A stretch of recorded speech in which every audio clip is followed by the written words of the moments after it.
자, 첫 번째 문제입니다. 실행되는 출력문에 참 아니면 이제 거짓이라고 적어달라는 문제인데, 여기 보면 이제 C 언어에서는 1과 0을 이제 참과 거짓으로 표현한다는 거, 여기 잠깐 개념 올려놨으니까 이건 한번 읽어보시면 되고요. 자, 그러면 문제 시작해서 여러분들이 여기다가 참 또는 거짓이라는 말을 적어가면서 문제를 풀어가시면 되거든요. 자, 그러면 A라는 변수에는 10이라는 값이 할당되어 있고, 그러면 얘는 뭘로 본다? 10이죠. 그럼 10과 10은 같다 했으니까 참 이런 식으로 적어달라는 거예요. 자, 그 다음에 10과 10은 같아요, 안 같아요? 당연히 같지 않으니까 뭐예요?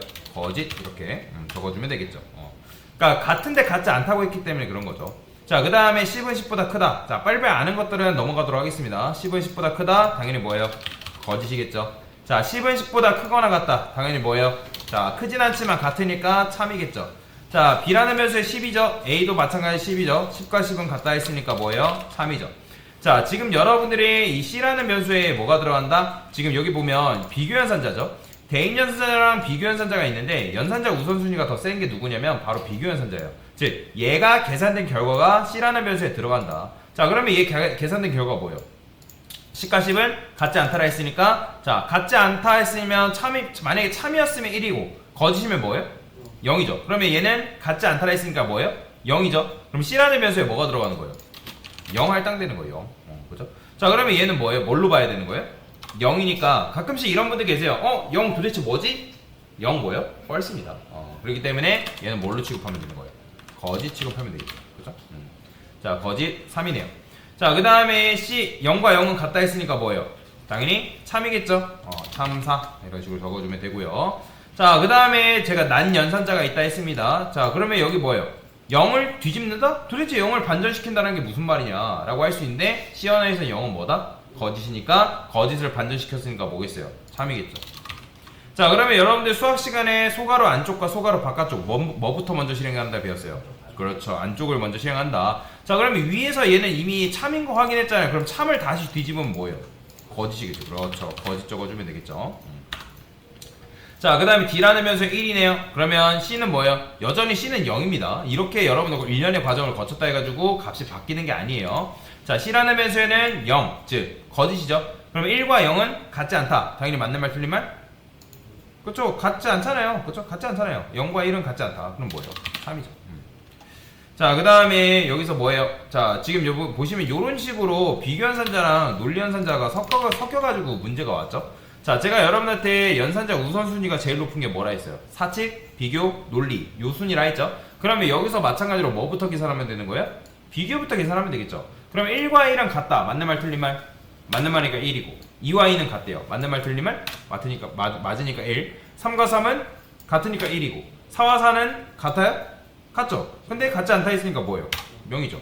자, 그 다음에 엔드 연산자네요. 엔드 연산자는 양쪽에 비교한 결과값이 둘 다 참이면 참, 같지 않으면 참이 아니면, 한쪽이라도 참이 아니면 거짓. 그러면 1 뭐예요? 1 and 1이네요. 뭐예요? 그렇죠. 1 and 1, 1이죠. 그 다음에 뭐예요? 갑자기 거짓이 툭 튀어나왔네요? 그럼 뭐예요? 0이죠. 그러면 거짓 적어주면 된다. 자, 그 다음에 10과 10은 뭐예요? 10은 10보다 크다. 당연히? 그렇죠. 그 다음에 2는 1보다 작다. 0이죠. 자, 근데 5월 연산자네요. 5월 연산자는 제가 뭐라 했죠? 양쪽에 비교한 결과값이 둘 다 거짓이면 거짓. 근데 한쪽이 참이 나오면 참. 근데 얘는 뭐예요? 둘 다 거짓이니까 0이죠. 그렇죠. 거짓 적어주면 되겠죠. 자, 10은 10보다 크다. 당연히 뭐예요? 거짓이죠. 자, 얘도 마찬가지로 작다. 거짓이죠. 자, 얘는 100과 100은 같다 했으니까 1이니까 같죠. 자, 0월 0. 다음에 뭐예요? 0이죠. 그렇죠? 그 다음에 0 and 1이네요. 당연히 뭐예요? 한쪽이라도 거짓이 나오면 뭐라 했어요? 거짓이라 했잖아요. 그러니까 거짓 적어주면 되겠죠. 자, 그 다음에 사실 요거는 방금 위에서 확인했죠? 요게 뭐예요? 0이었죠? 전체 결과. 그럼 0을 또 뒤집었네요? 그럼 뭐예요? 그렇죠, 1이죠. 그러면 얘는 참이라고 보시면 되겠죠. 거짓 3개, 참 하나다라고 보시면 됩니다. 그래서 거짓 5, 그 다음에 거짓 6, 그 다음에 거짓 7, 그 다음에 참 7, 이런 식으로. 자, 출력을 꼭 해보셔야 됩니다. 출력했는데 혹시라도 여기서 여러분들 거짓이 툭 튀어나왔다? 그럼 문제 잘못 푼 겁니다. 그래서 문제를 다시 풀어보시면 될 것 같아요. 자, 그 다음에 두 번째 문제 한번 풀어보겠습니다. 자, 지금 보시면 여러분들 안 배웠던 개념 중에 스캔F라는 개념이 갑자기 툭 튀어나왔는데 요거는 그냥 간단하게, 자, 자, 여러분들이 stdio라는 건 뭐예요? 표준 입출력에 관한 모음이라 했죠. 자, 여러분들이 이 stdio가 있기 때문에 printf라는 걸 쓸 수 있고, 그 다음에 scanf라는 걸 쓸 수 있어요. 자, scanf는 말 그대로 입력이라고 보시면 돼요. 표준 입력. 출력은 printf. 자, 그래서 scanf를 이용해서 여러분 뭔가를 입력하면 되는데, 요거는 뭐 그냥 뭐 개념이니까 한번 읽어보시면 되고요. 자, 그래서 문제 시작 보면 나이를 입력해달래요. 그래서 나이가 19세 이하이거나 60세 이상이면 뭐래요? 할인 대상이래요. 자, 그러면 그거에 맞게 여러분들이 뭐 하면 되는 거예요? 코드를 구현해주면 되겠죠. 자, 일단 스캔F만 한번 써볼까요? 자, 여기다가 여러분들이 뭐 20 입력하면 당신의 나이는 20살. 즉, 내가 입력한 값이 age라는 변수에 들어가게 된다 라고 생각하시면 됩니다. 자, 그러면 조건문 이용해가지고 뭐 하면 돼요? 자, 나이가 19살 이하라 있고 하니까 뭐예요? 19살 이하라고 이렇게 표현해주면 되겠죠.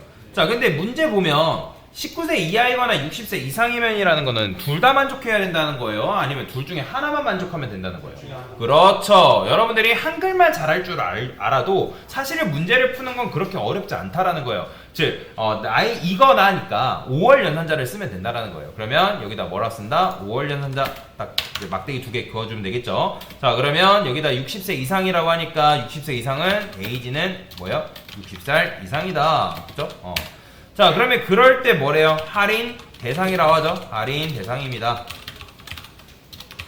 자, 이런 식으로 써주면 되겠죠. 그죠? 자, 그러면 일단 요것만 딱 냅두고 코드를 한번 실행해보는 거예요. 더 쓰지 말고 정말로 내가 입력한 값에 따라서 내가 15 입력하면 할인 대상이 나오는지, 그 다음에 60살 이상을 입력하면 할인 대상이 나오는지를 확인을 하셔야 된다는 거예요. 자, 5월 연산자는 둘 중에 하나만 만족해도 참이기 때문에 얘 둘 중에 하나만 만족했기 때문에 참이 나와서 할인 대상에 출력이 되는 거죠. 자, 그러면 19세 이하가 아니고 60세 이상이 아니면 되는 거잖아요. 그죠? 그러면 그런 경우는 어떻게 표현하면 되는 거예요? 자, 나이가 20살 이상이고, 그 다음에 자, 제가 만약에 여기서 5월 연산자를 써버리면 어떤 문제가 발생할까요? 제가 이렇게 써볼게요. 자, 이때는 어쨌든 할인 대상이 아니래요. 그러면 할인 대상이 아닙니다라고 지금 제가 적어줄 건데, 근데 여기서 여러분들 연산자를 이런 식으로 써버리면 어떤 문제가 발생한다? 값이 두 개가 나오거든요. 70. 보이죠? 자, 70 입력하니까 할인 대상입니다, 할인 대상이 아닙니다가 둘 다 나와버린다는 거. 왜? 자, 지금 문제는 뭐냐면 여기서 5월 연산자를 썼기 때문에 그래요. 여러분들이 70이라 쓰는 순간 일단 5월 연산자는 둘 중에 하나만 만족하면 참이죠. 그러니까 여기서 만족하니까 참이니까 할인 대상 나오고, 그 다음에 여기서 만족하니까 할인 대상이 아닙니다가 둘 다 만족해버리는 거예요. 그러면 얘는 5월을 쓰는 게 아니라 뭘 써야 되는 거예요? 그렇죠. 엔드를 써야 되는 거죠. 왜냐면 얘는 20살에서 60살 미만, 즉 59까지의 값을 여기서 표현을 해야 되기 때문에. 그래서 이때는 이렇게 써주면 되는데, 여러분들이 요것만 써도 잘한 거예요. 자, 그러면 일단 이렇게 하고 나서 이제 테스트를 해보는 거예요. 무조건 코드는 작성하고 나서 테스트를 반드시 해보셔야 됩니다. 근데 다 완성된 다음에 테스트를 한 번 하는 게 아니라 조금 작성하고 테스트해보고, 조금 작성하고 테스트하고, 조금 작성하고 테스트하고, 이게 굉장히 중요한 거예요. 여러분들 코드를 작성할 때는 진짜 이만큼 작성하고 무조건 실행을 해보셔야 돼요. 왜? 여러분들이 이만큼 작성했는데 그게 실행이 안 될 수도 있단 말이에요. 그러면 그럴 때 바로 재빨리 수정할 수 있을 거 아니에요. 가끔 초보자들이 실수하는 게 뭐냐면 이만큼 코드 막 완성해요. 자, 완성해놓고 한번 테스트합니다. 그게 코드가 돌아갈까요? 운이 좋아서 돌아갈 수 있다 치지만, 그게 작동하다 보면 에러가 발생할 확률이 굉장히 높다라는 거죠. 그래서 무조건 코드를 조금 작성 실행, 조금 작성 실행, 조금 작성 실행, 결과가 어떻게 나오는지를 여러분들이 확인을 무조건 하셔야 된다. 자, 그러면 나이를 입력해서 했어요. 자, 20 입력해볼게요. 자, 할인 대상이 아닙니다. 다 나오네요. 자, 근데 이렇게만 테스트를 하는 게 아니라 실제로 다른 값도 입력했을 때 할인 대상이 아닙니다 나오는지 무조건 확인을 해보셔야 된다는 거예요. 이렇게. 자, 그 다음에 이렇게. 자, 확인됐죠? 그렇죠?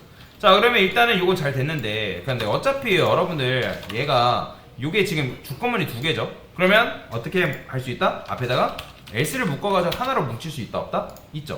근데 어차피 할인 대상이 아니면, 그러니까 얘가 할인 대상입니다가 아니면 할인 대상이 아닙니다 요 결과인 거잖아요. 그죠? 그러면 굳이 계산할 필요가 있다 없다? 없으니까 그냥 S로 빠져나가면 되겠죠. 그렇죠? 여기다가 20 자, 할인 대상이 아닙니다 나오죠? 자, 그래서 이런 식으로 테스트를 하셔야 된다. 근데 만약에 여기다 이렇게 썼는데 얘는 할인 대상이 나왔는데 얘는 할인 대상이 아닙니다 나온다? 그러면 문제 잘못 푼 거죠. 그죠? 자, 여튼간에 이런 식으로 두 번째 문제도 풀어볼 수가 있다라고 보시면 될 것 같습니다. 자, 그 다음에 이제 마지막에 세 번째 문제인데, 자, 세 번째 문제에서 여러분들이 조금 어려웠을 거예요. 왜? 갑자기 엔드 연산자랑 5월 연산자 잘 쓰다가 엔드랑 5월을 쓰지 말래요. 그러면 어떻게 해야 되는 거예요? 그냥 요거 그냥 단순하게 풀었으면 되는 거예요. 어떻게? 자, 만약에 자, 에이지가 19살 이하라고 하니까 19살 이하를 표현하면 되겠죠? 그죠? 자, 이때는 뭐래요? 할인 대상이잖아요. 그죠? 할인 대상입니다. 라고 여러분들이 표현해주면 되고요. 자, 그 다음에 나이가 몇 살 이상? 60살 이상이니까 얘도 마찬가지로 이런 식으로 표현해주면 되겠죠? 그죠? 자, 그러면 이렇게까지 잘 표현이 됐어요. 그 다음에 이제 마찬가지로 일단 여기까지만 하고 실행을 해보는 거예요. 자, 15 입력했어요. 할인 대상 잘 나오네요. 그 다음에 60살 이상도 마찬가지로 입력했어요. 잘 나오네요. 확인됐죠? 자, 그러면 그 다음으로 넘어가는 거예요. 자, 할인 대상이 아닌 경우에 대해서 조건을 표현하면 되는데, 자, 근데 제가 여기도 마찬가지로 나이가, 자, 에이지가 20살 뭐예요? 이상이죠. 그죠? 자, 20살 이상인 경우에는 할인 대상이 아닌 거니까 할인 대상이 아닙니다라고 썼어요. 할인 대상이 아닙니다라고 이런 식으로 써줬어요. 자, 그 다음에 마찬가지로 여기다가 이렇게 쓰면 안 되지만 제가 이렇게 일단 써볼 거예요. 60살 이상, 60살 미만이죠. 자, 60살 미만이면 할인 대상이 아니래요. 근데 여기도 마찬가지로 이렇게 써버리면 어떤 문제가 발생한다? 정답이 두 개가 나와버립니다. 왜? 자, 제가 여기다가 일단 70 입력해버릴게요. 자, 그러면 이렇게 나오는 거예요. 왜? 자, 70이라 했을 때 여기서 지금 참이니까 할인 대상이 아닙니다. 여기 참이니까 얘 걸리는 거고, 그 다음에 마찬가지로 여기서 걸려버리잖아요. 그러니까 제가 조건문을 작성할 때 뭐라 했죠? 조건문은 복수개의 정답을 가져서는 안 된다라는 여러분의 조건을 걸어줘야 된다. 양립할 수 없다라는 조건을 걸어줘야 되는데, 여러분의 조건을 이런 식으로 걸어버리면 당연히 뭐가 해요? 그죠? 복수개의 정답을 가져버리기 때문에 옳지 않다라는 거예요. 자, 그러면 이걸 어떻게 할 수 있냐? 제가 아까 조건문 안에는 조건문을 하나 더 작성할 수 있다 없다? 있다 했죠? 자, 이런 걸 중첩 조건문이라고 말씀드렸는데 여기다 이렇게 쓰는 거예요. 자, 그러면 얘는 어떻게 실행되는 거예요? 맨 처음에 바깥쪽에 있는 조건문이 만약에 참이다? 그러면 일단 안쪽에 있는 조건문을 체크하겠죠. 근데 얘가 거짓이면 할인 대상이 아닙니다. 안 나올 테고. 근데 얘는 만약에 얘가 거짓이면 얘는 실행도 안 되겠죠. 자, 그러면 실행해볼게요. 자, 실행하면 여기다가 20. 자, 할인 대상이 아닙니다. 이제 잘 나오죠. 그죠? 자, 그 다음에 마찬가지로 70. 자, 할인 대상입니다. 나오고. 그러니까 즉 요런 식으로 코드를 작성하니까 정확하게 우리가 원하는 대로 결과가 나오는 거 확인할 수 있는데, 근데 이런 식으로 코드를 작성하니 조금 뭔가 지저분해 보인다라는 거예요. 그죠? 자, 그런 경우에는 어떻게 한다? else로 묶어준다 라고 보시면 돼요. 자, else로 묶어주면 되는데, 자, 생각해 봅시다. 마찬가지로 얘도 1번, 2번 정답이 아니래요. 그럼 몇 번이 정답이 될 수밖에 없어요? 3번이 정답이 될 수밖에 없죠. 즉 계산할 필요 있다 없다? 없으니까 굳이 이렇게 쓸 필요 없이 그냥 else로 빠져나오면 된다. 이렇게 쓰는 거예요. 요게 정답인 거죠. 자, 그래서 여기까지 접근해서 문제 푸신 분들은 굉장히 센스가 있고 문제를 잘 푼 겁니다. 그래서 이런 식으로 문제를, 조건문에 관련된 문제를 같이 풀어봤습니다. 됐습니다.